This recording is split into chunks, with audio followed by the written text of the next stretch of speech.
We are back on Inside Politics. Our guest today is new Speaker of the House, Cameron Sexton from the Crossville area. Mr. Speaker, Nashville Mayor David Briley left office a few days ago after being overwhelmingly defeated for re-election.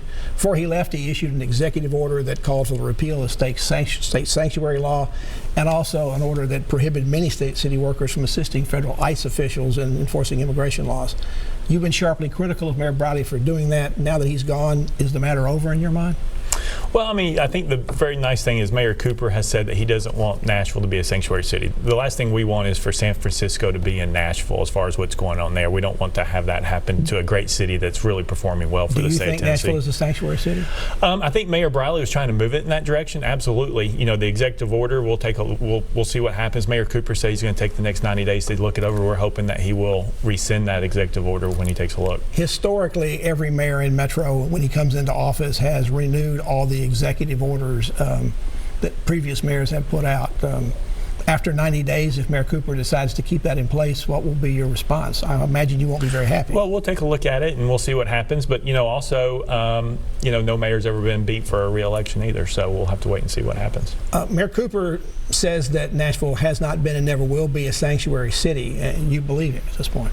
Well, you have to trust what his words are, so we'll have to wait and see. But yes, that's what he says. Mayor Cooper also says he wants the city to have more direct access to the city's tourism taxes, which are controlled, at least the divvying up of them are, by the state legislature. Mm-hmm. To change that will require help from you and the Republican supermajority up on the Hill. Has the new mayor come and spoke to you about this at this point? Not yet. We're working on trying to set up a meeting with him to start this discussion. We want to have an open communication with him and help him where we can, and help any city in the state of Tennessee if they need help, and really have an open dialogue, and hopefully we can come to agreements on certain things. Are you open to moving some of this money around so the city can spend it on other things besides tourism-related stuff, or might some people in your caucus take the move that, well, if the tax isn't working right, maybe we ought to reduce the tax? Well, I mean, I think we'll have to hear what the arguments are from the city of Nashville before we get to that determination of what it is or what it isn't, because there's a lot of stuff that we still need to learn. I'm more of a pragmatic, conservative guy, and so let's hear them out, let's hear the facts and what the issue is before we rush into a decision. There remain calls up on the Hill for Representative David Byrd to resign or to be ousted, actually, because of sexual assault allegations that were levied against him while he was a coach and a teacher 3 decades ago, and that's before he was in office. You've asked the Tennessee Attorney General for a ruling about whether or not it's appropriate or a power of the legislature to oust someone for something that happened before they got into politics. Correct. So have you heard anything back from the Attorney General, and any timetable for when you might get a ruling back from him? No, we haven't heard anything back. We're not trying to put them on a timetable. You know, they're investigating it. You know, what I will say is it's not as clear cut as what some people are saying it is. Some people think it absolutely the General Assembly can. But before we go down this road where there's no precedent on a very complex issue of something that happened that predates service in a General Assembly, we need to make sure that if we're moving in the right direction and setting a precedent, we're doing it the right way. Given the continuing and growing controversy about this matter, would it be better if Representative Byrd just stepped down or announced? Some people say he said this privately, that he's not going to seek re-election in 2020. What has he told you about what is his political plans?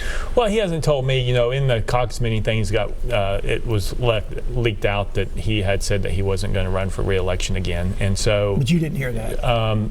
We heard it through various different means. There's a lot of members in that room who heard it. What I will say is we'll have to wait and see. But that's a decision for David Byrd, which has no bearing on whether or not we can investigate something based on what the AG will say. What would be your wishes if he was here? Would you say maybe you ought to really consider not running again?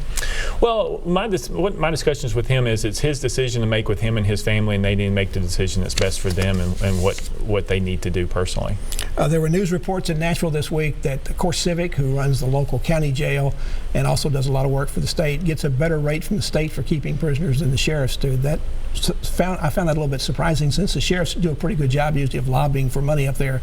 Is it a good idea to pay a private prison contractor more money than you pay local elected officials to keep state prisoners? Right. Well, we've upped that three or 4 years ago. We're looking to hopefully up that again at some point. You know, the local jails keep a portion of their population are state inmates, not all of them by any chance, so it's not across the board.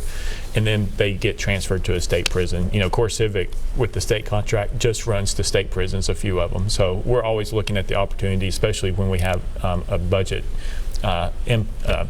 excess revenue in the budget to help in that endeavor. What are your goals as Speaker that you'd like to see the legislature get accomplished in the session when you come back in January? Well, I think one, we need to keep on the budget. You know, Tennessee is the most fiscally responsible state in America. We're the least debt state in America. Our incomes have gone up, personal median, unemployment rate's the lowest, our budget's one of the best. The state pension plan under David Lear is the third best in America. We've done a lot of great things in 8 years. We need to continue that trend on the budget, to continue that trend on the economy, and then get into topics like health care, criminal justice reform, and other things to really push some policy that will help us long term. Medical marijuana?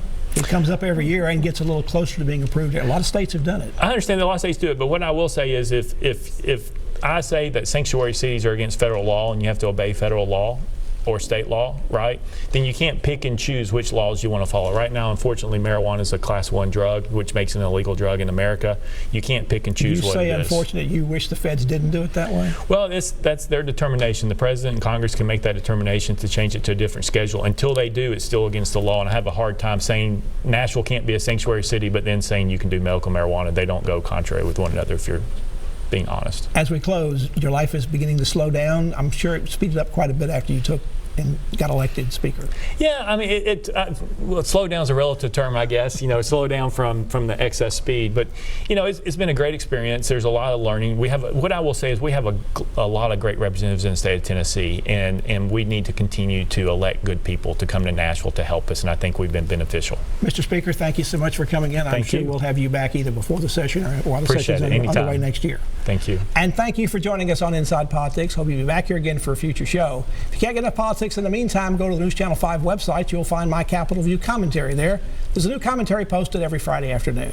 Enjoy the rest of your weekend, and we'll see you back here next time. Goodbye.